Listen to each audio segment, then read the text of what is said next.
Hey QED coders, this is Michael. I want to talk to you about the History CRDT. This is a data structure that I've designed that helps with building distributed applications. How do we make sure that we get the right data to the right service, to the right application? That is what the History CRDT can help us to solve. Right now, we solve that problem manually every time we build a brand new application.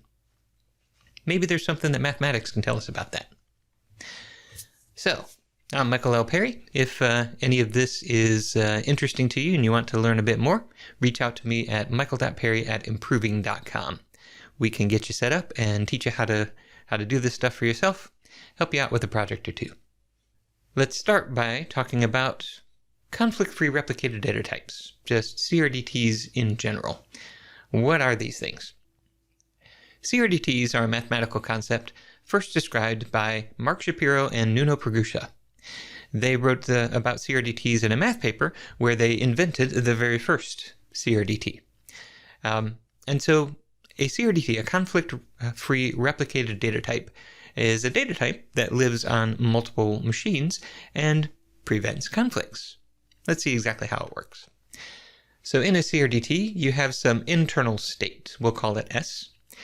And every single replica, every single process has its own replica of that state. So a process might be multiple processes running on one machine. More often, though, a process is something running on a different machine. And so you communicate machine to machine in order to get these replicas of the CRDT to evolve. So there are three operations that you can perform on a CRDT. The first of those is the update operation. So update takes some version of the internal state, we'll call that S of k minus 1, and then we apply an update, call that U of k, and that evolves the state to S of k.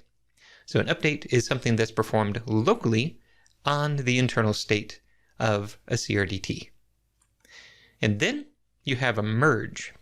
So we'll take the merge, the version of the internal state from process I, so that's Si, at time k minus 1, and then we will merge that with the state that we have gleaned from replica from process J. So now we've got two different versions of internal state. We compute the merge, and that gives us S of I at time k. So the merge is also performed locally. It's just performed on the replica I. But you get a chance to glimpse the state of another CRDT as you perform that replica. So that's the update, the merge. The third operation is query. So you use query in order to take the internal state, Sk, and you project that into some useful state for the application, some result, R of k. So query gets information out of the internal state. The application doesn't usually have direct access to the internal state of the CRDT. It's just there to make sure that we reach strong eventual consistency and then to handle these queries. Now, these three operations have to perform in a certain way. And for us to describe the constraints on these operations, we have to define a relation. We'll call this relation greater than or equal to because it kind of behaves like greater than or equal to. And this is a relation between two different versions of state. So an update always takes the state to one that is greater than or equal to what it was before. So state is increasing every time we act on it. The merge operation takes the state to one that is greater than or equal to the previous state on this replica and greater than or equal to the state that we received from the peer replica. Furthermore, there is no other state that is less than the one that we compute that also satisfies these conditions. So, in other words, this is the least upper bound. So, what's all this greater than or equal to actually mean? Well, that's dependent upon how you define your CRDT. So every CRDT has its own definition of what the internal state looks like, and so you define what greater than or equal to looks like in your case. You can think of it as superset. So one set is greater than or equal to another one if it is a superset. It contains all the elements in the first one. So that's a great way to envision this greater than or equal to relation. Now, the funny thing is, the application doesn't have direct access to greater than or equal to either. It's just something that we use in the proof. But if you can define 3 operations such that update evolves the state to something that's greater than or equal to the previous state, and merge computes the least upper bound between 2 states, then you can guarantee strong eventual consistency. And so that's the math paper that Mark Shapiro and Nuno Percusha wrote that gives us these data structures. So this is all pretty abstract, but let's take a look at some example CRDTs, some things that you might already be familiar with. Let's start with my favorite CRDT, and probably yours, and that is Git. So Git is a CRDT that models source code, and you might think, okay, what's the internal state of Git? Well, you can see it right there on your hard drive. It's the .git folder. Okay, what's the update operation? That's commit. So you make a change, you commit that change, that evolves the state to something that is greater than or equal to what it used to be. It's the entire commit history with an additional commit. So it's greater than or equal to what it used to be. Now we need to talk about the merge operation. So what do you think the merge operation is in Git? Well, it seems pretty obvious, right? Wrong.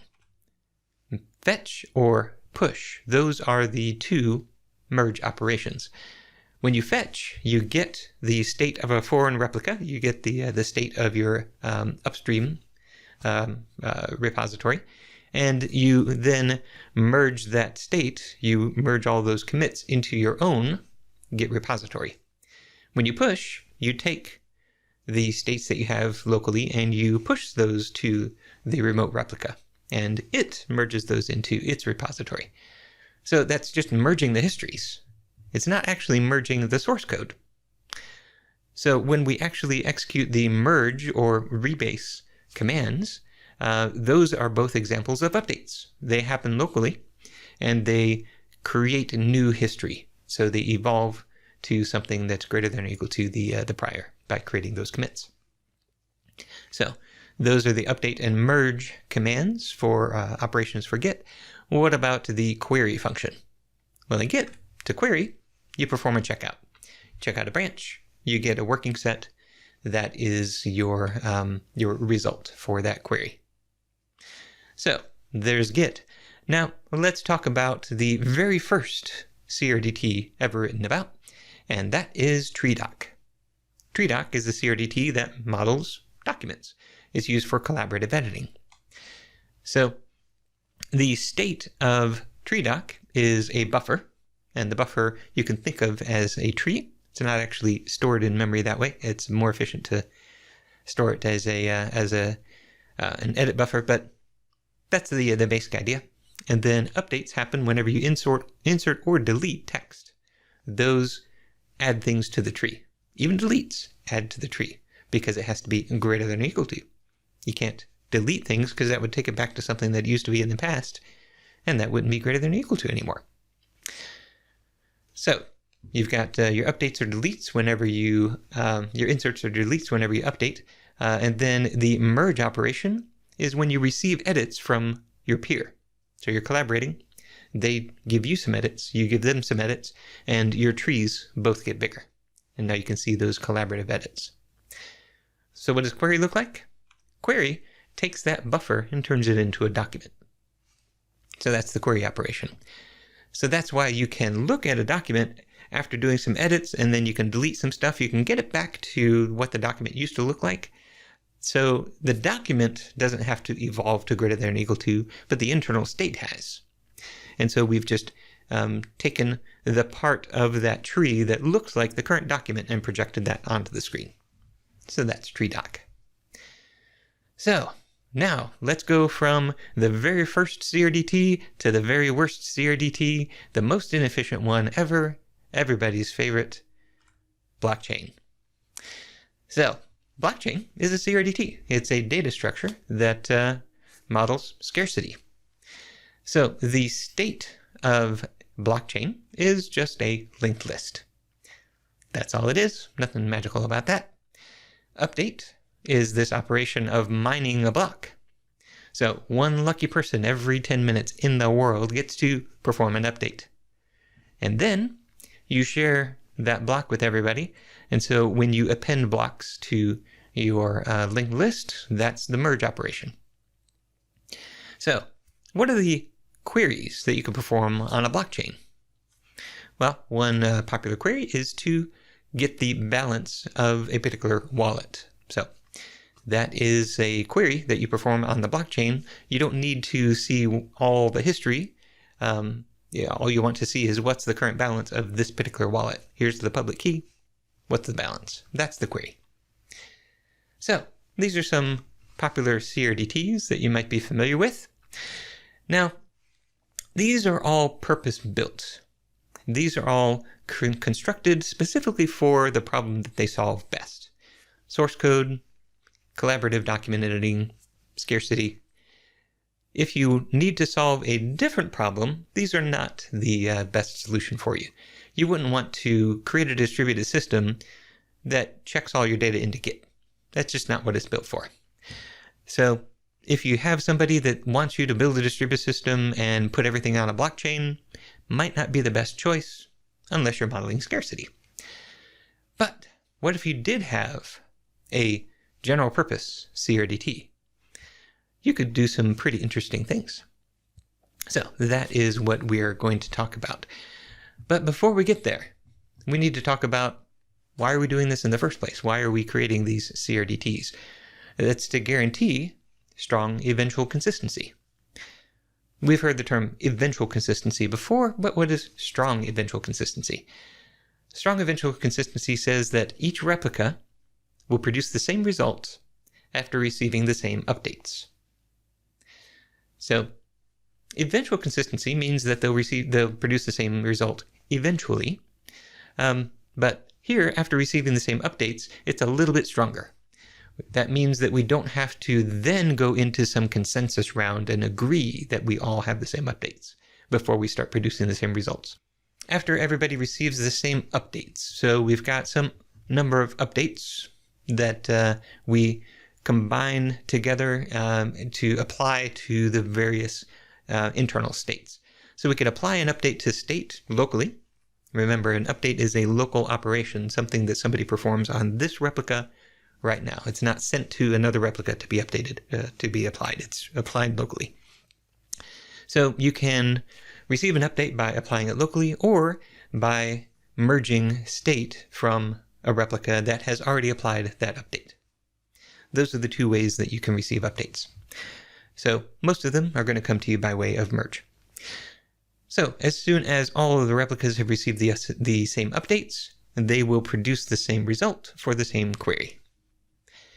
Now, here, the math paper was a bit more specific. It actually said that the internal states are equal. And that is absolutely true. Once the states have received all of the same updates, they will actually be equal. And because they're equal, they'll produce the same result if you run a query on those states, because those queries are deterministic.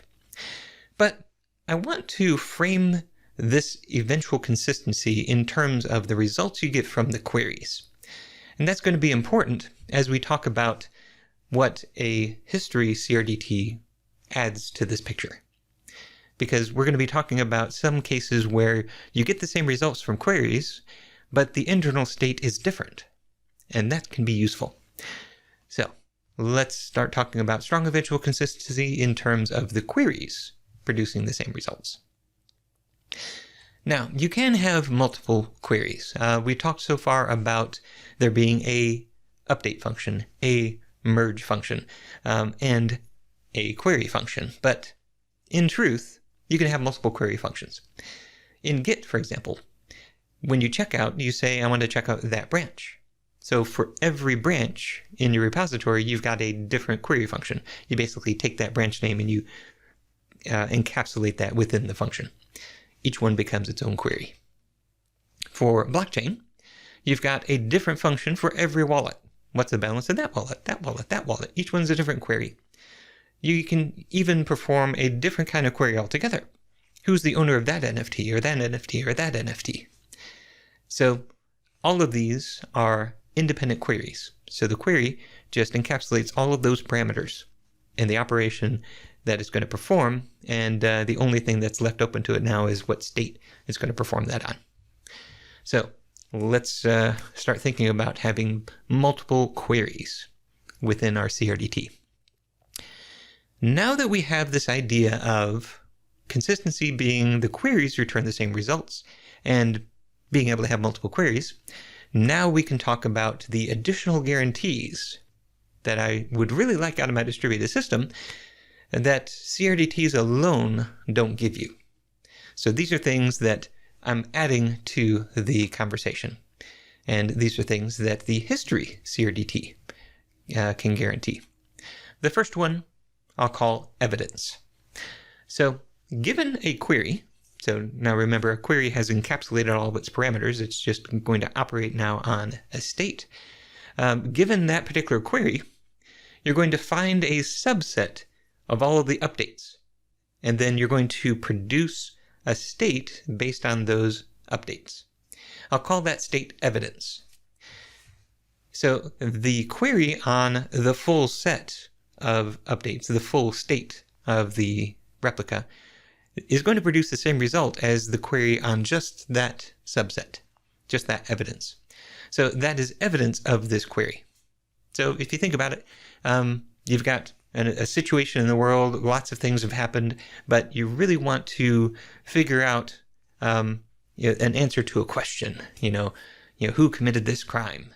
So you don't need all the state of the world, you just need the evidence that's going to help you to solve that crime. It's going to help you to compute the result of that particular query, that question. So that's what we're doing here. Gather all the evidence for a query so that we can work with a subset of the overall state. So now, given a query, produce some updates.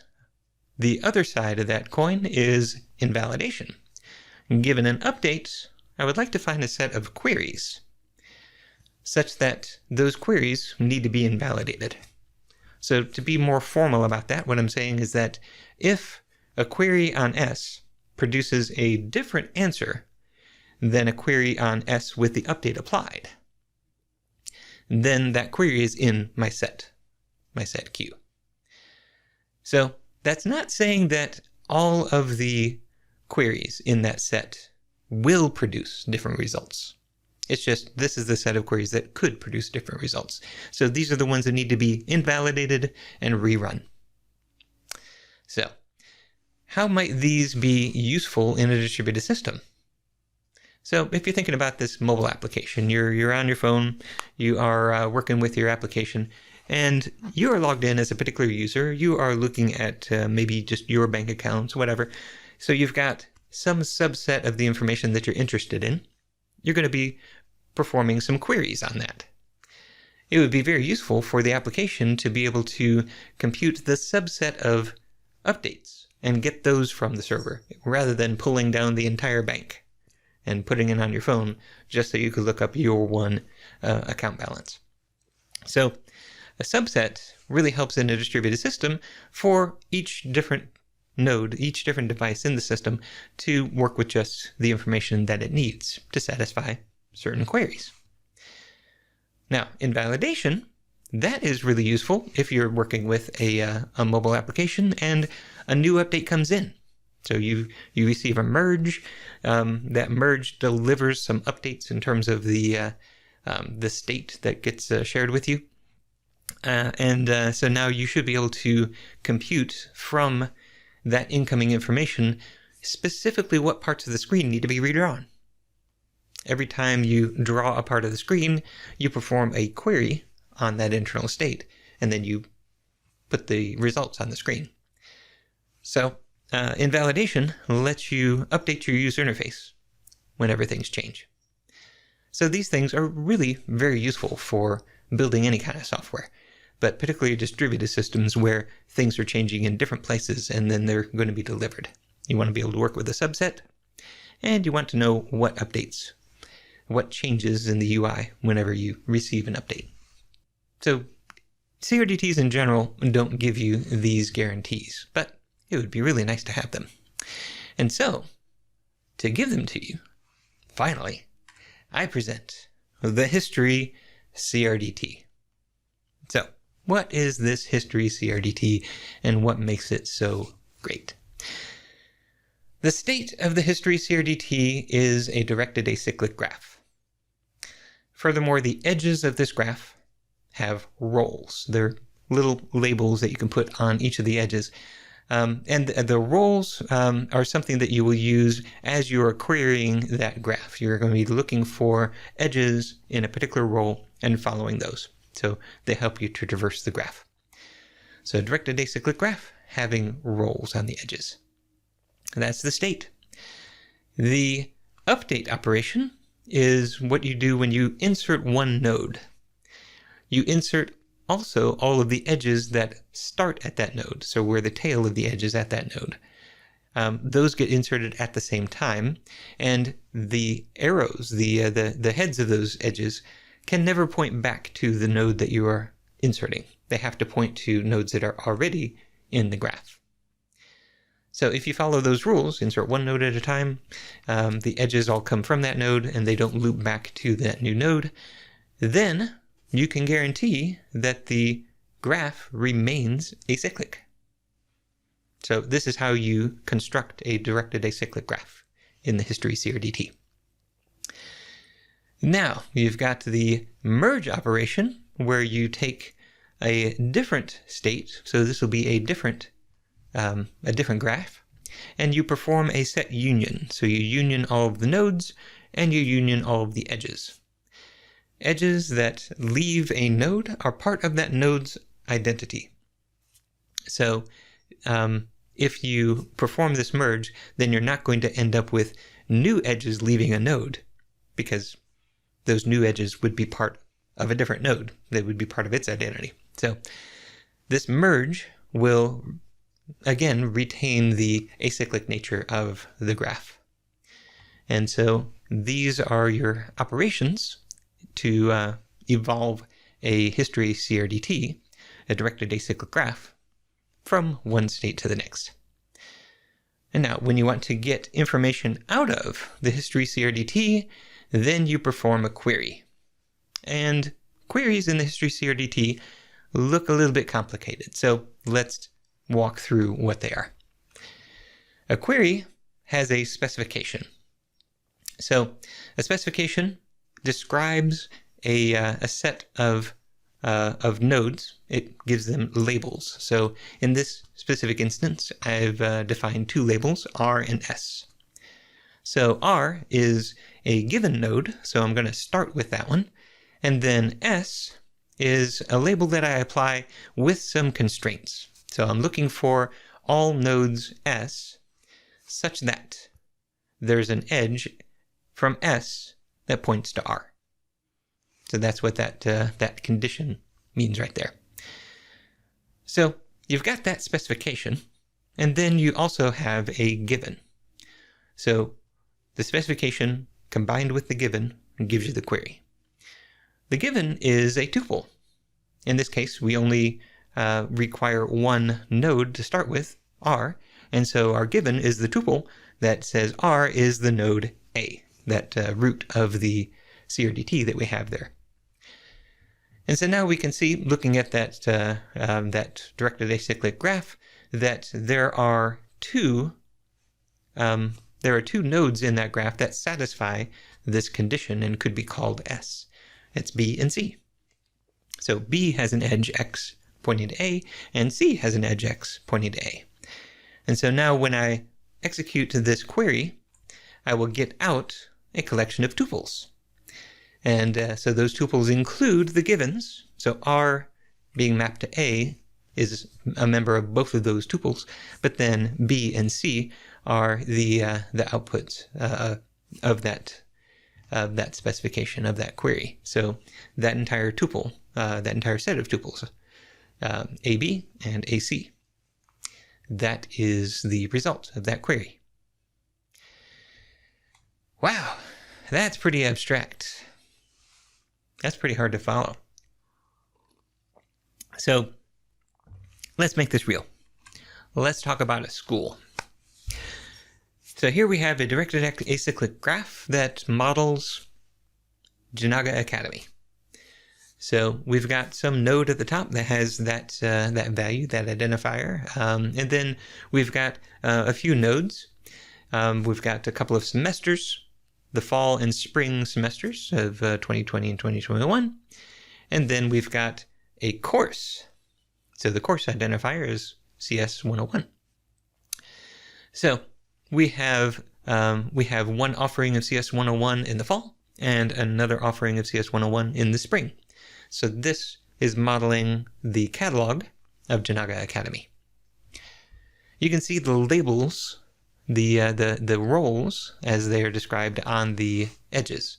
So from semester, I've got a role pointing to school, and from the offering, I've got the course and the semester. So you can see why they're called roles. This course here that I'm pointing to plays the role of the course in this semester. So if you've got that kind of a graph, let's talk about a specification that queries that graph. Given a semester, first find all offerings such that offering has an edge semester pointing to the semester.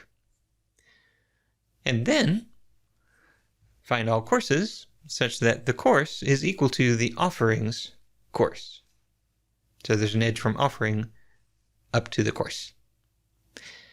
So if I take a look at those conditions, and I try to satisfy those conditions for a particular given semester, the fall semester we'll say, then I come up with just one tuple. So the fall semester and the offering, the one that was on September 1st rather than on January 1st, the September 1st offering, and the course, CS 101. Those three nodes taken together, that tuple, is the only tuple that satisfies those constraints. So that is the result of this query. You can imagine if this graph were fully fleshed out, I would get the entire course listing of the fall semester. That's how I would execute this query in a real application. So that's a query that's consistent with those particular constraints. But we might have other kinds of constraints. We might have other things we want to model. Suppose we want to model the cancellation of an offering. Now we can't just delete the offering because that removes a node, which means that it's no longer greater than or equal to what it used to be. It kind of moves it back in time, and you can't go back in time. You always have to be greater than or equal to. So we're going to put a cancellation node into our tree, and it's going to refer to a particular offering. So that offering has been canceled. We were offering CS 101 2 classes in the fall. We had a lot of students coming in. We had to offer 2 classes. But then things happen. Maybe we don't have an instructor for the other class, and so we say, okay, we're going to cancel one of those offerings. So that's what we just modeled right here. Just one offering of CS 101 in the fall instead of 2. So now let's modify our specification so that it takes the cancellation into account. So given a semester, find all the offerings where the offering points to that semester, and there does not exist a cancellation where the cancellation offering is that particular offering. Once you've got those offerings, then continue on and find all the courses such that the offering points to that course, just as we did before. So we now added another constraint here. there are really two kinds of constraints you can have in a specification, and that's it, just two. You've got the path constraints, where you're following the edges using certain roles, and you follow those edges up to a common ancestor. So that's why you've got a bunch of roles on one side, a bunch of roles on the other, and they point to the same common ancestor. So that's a path condition. We see two of those. And now the not exists is an existential condition. You can have not exists or you can have exists. Those are the two kinds of existential conditions. And so inside of here, we define yet more labels. Not exists a cancellation. We have to label the thing that we're looking for. In fact, you can have multiple labels in here. You're really saying there does not exist a tuple that satisfies this set of constraints. So that is going to give us all of the courses that are currently being offered, not the ones that have already been canceled. So if I were to start with the fall semester in this case and run this specification, then I would end up with just one tuple. The fall semester, the offering from September 2nd, and the course CS 101. That's the only one that would survive that not exists condition. Okay, so that is what a query looks like. It's a little bit complicated, but it's really worth going through that that exercise in order to understand how we're going to get some additional benefits now out of the History CRDT. A query has a given and a specification, and that given is a tuple, and the specification is a collection of labeled nodes and conditions that they must follow.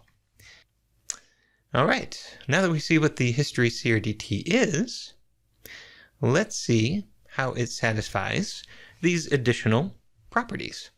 Let's remind ourselves what those properties are.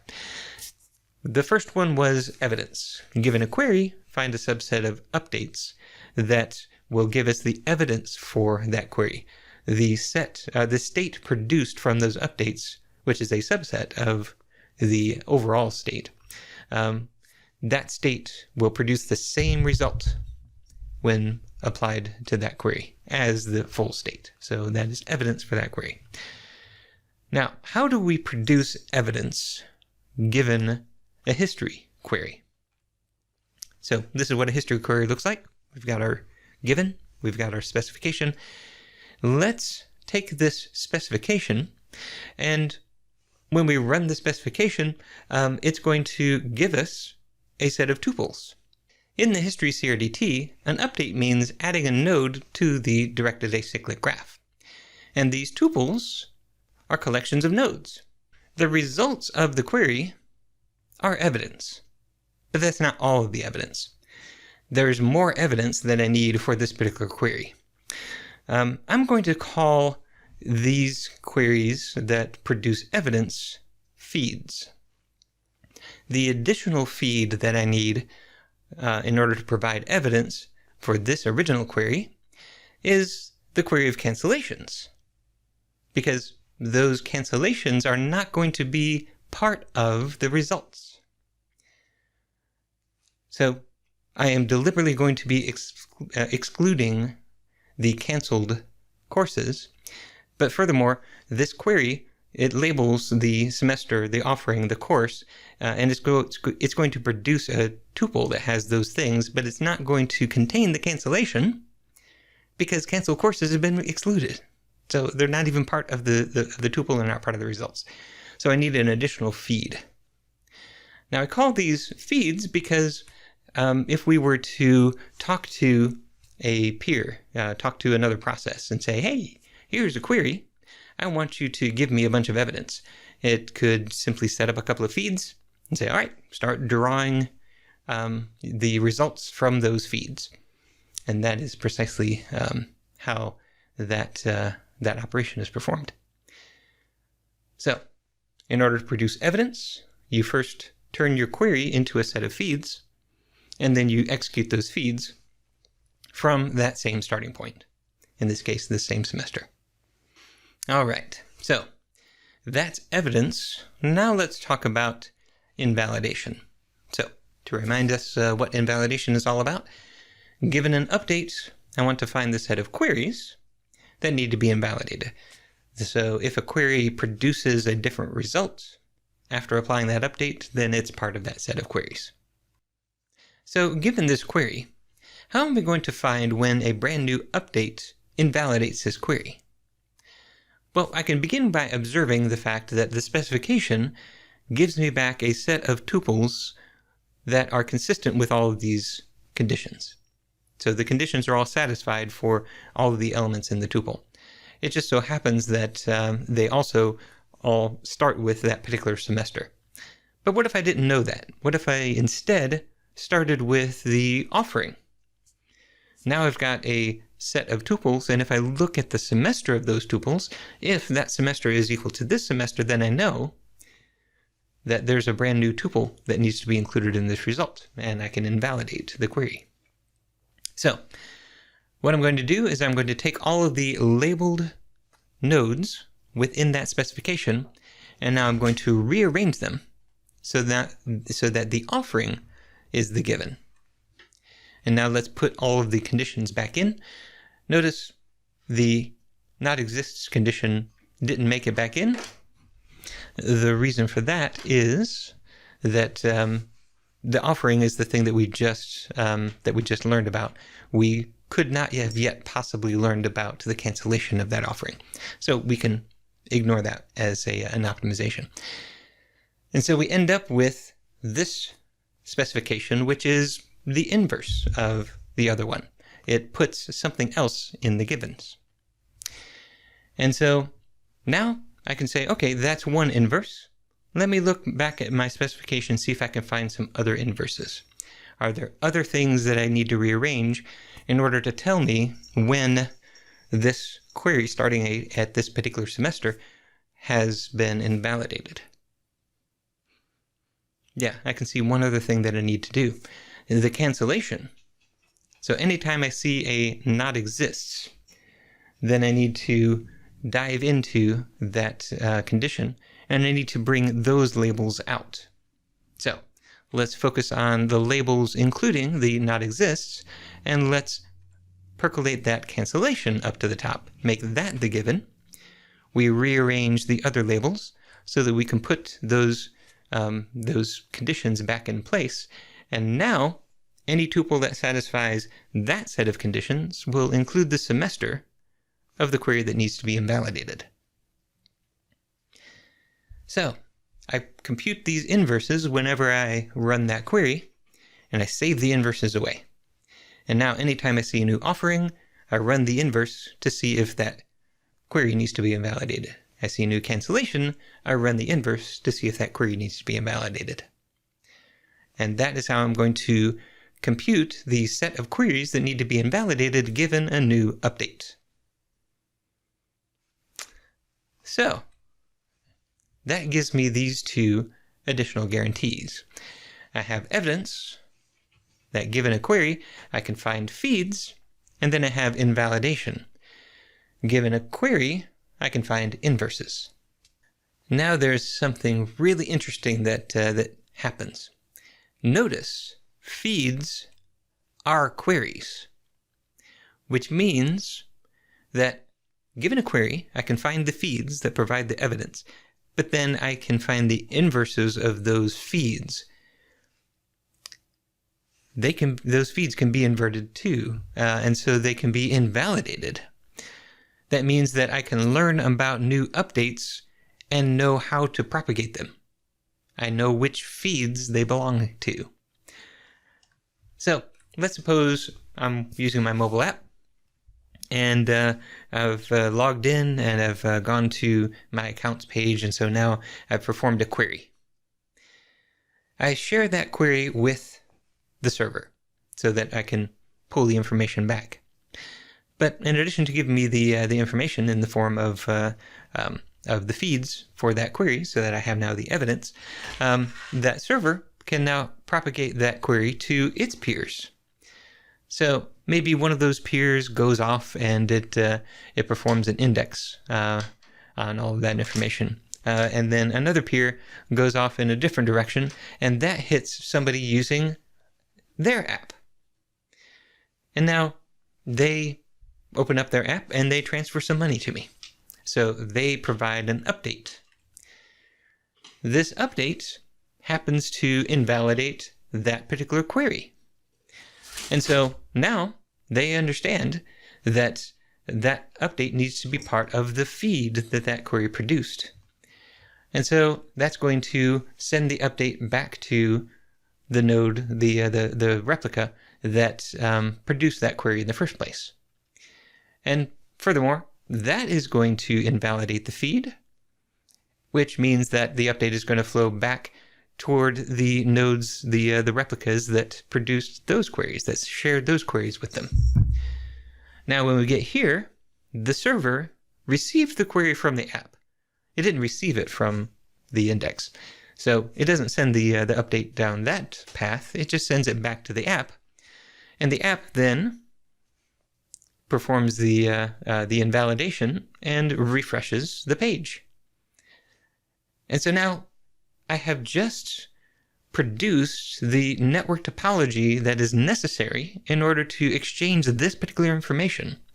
And I didn't have to design that at the beginning by designing what are my queues, where are my databases. I just simply allowed the system to propagate the updates according to the queries, the interest that flowed through the system. And so that is the real power of the History CRDT. It is a general purpose data structure.